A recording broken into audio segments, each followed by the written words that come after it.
Hey, Disturbing listeners, this is a trailer for a member-exclusive video in which I watch Sean and Erica on couples therapy. Let's watch. I felt like we had a great week, but I do feel that I did get in my head a little bit. How so?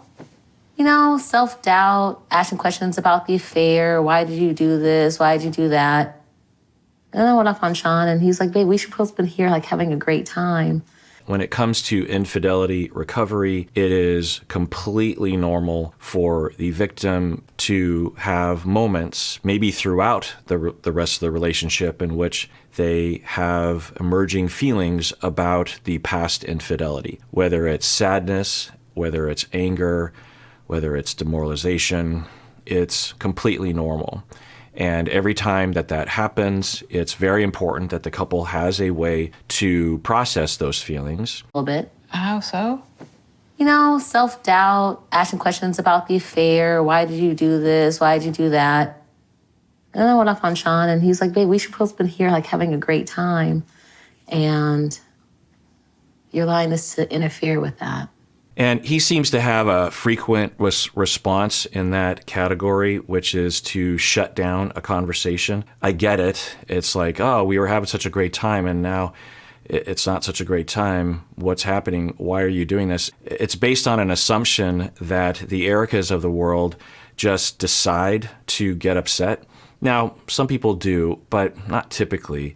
Another thing to think about is that for some people, when the relationship isn't going well, there's tension or distance, then they're in kind of like survival mode. But once the relationship becomes closer and more relaxed, that's when these kinds of feelings will emerge for people like Erica, because they were talking about, hey, things are going so well. Well, yes, and that might actually be when those kinds of feelings finally come out. In fact, what I would tell him is, she's giving you a gift by telling you those feelings. She could deny telling you those feelings. She could go talk to her friends or just stuff the feelings. Neither of those are going to give you the opportunity to repair. You know, you don't have to hate yourself. You don't have to beat yourself up. You don't have to allow yourself to be beat up by another person, but you can listen and you can empathize. You can imagine what it would feel like to be lied to and cheated on. And that's all you have to do. You probably will feel a little guilt, which is normal, but you know, we all do things that are guilt-inducing.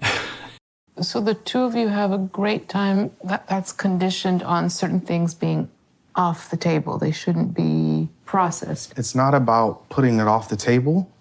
If Erica can't tell me how to make it better for her, then we're just talking. Okay, yeah. Sometimes he says things that are in the camp of minimization and denial and pushing her away, dismissing her. But at the same time, I get that. There's worse ways he could be dismissive. This is an open invitation right now for the therapist to step in and say, okay, so when she has those feelings, then how can the two of you actually work it out in the moment? You're not going to solve the past because that happened, but what emotionally is at play here? What's the emotional request? What's the emotional need that is happening for Erica that Sean can meet, and in what way? So let's see what happens.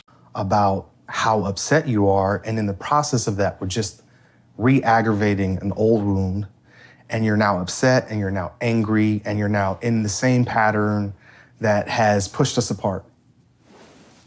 I mean, what you're saying maybe helps make sense of something that I'm personally struggling with in terms of how to work with the two of you. Mm-hmm. I don't know if you know anything about my theoretical background. The way that it looks is that she is having countertransference, which is totally normal for couples. There's entire books written about the countertransference that we have with couples and lots of research. And as I've said before, in my estimation, by far the worst countertransference on average that we're going to have as clinicians is with couples. So it's hard. So I imagine that's what's happening, because he's frustrating. He is, I would say, on the frustration scale, for me anyway, probably from 1 to 10, he's like a 6. I've had way more frustrating clients than him. So there's definitely room to move with him, I think. I haven't seen in the edit any major attempt to help him with this. I think she's having countertransference, and I think she's shutting him out. Or she literally just doesn't have much more than what she can do within the psychoanalytic version. But the whole thing is there's a lot of couple therapy within psychoanalysis. Okay, so a number of you might have already been asking me to watch one of these interviews. There's a number of interviews with her. I always find it funny the questions that journalists of this ilk will ask us clinicians. Was you wanted to give psychotherapy a better on-screen reputation. Tell me more about that.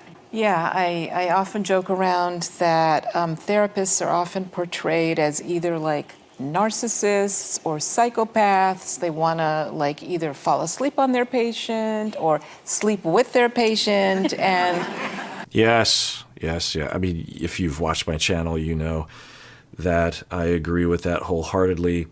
It is so fucking annoying. 99% of the mental health workers and therapists on screen are horrible, not only just as clinicians, but as human beings. It's writers, Hollywood just loves to screw. It's almost like they hate us or something, or they want to have sex with us. I don't know. It's so rare to find a depiction of us that isn't used as a punchline or some sort of psychopathic storyline, or it's just, I'm glad that she's highlighting that. That's good. Okay, just chiming in here. If you want to see this full episode, become a member of the YouTube channel by clicking the join button below, or there should be a link in the description if you don't see the join button. And everyone out there, please take care of yourself because you deserve it. You really, really do.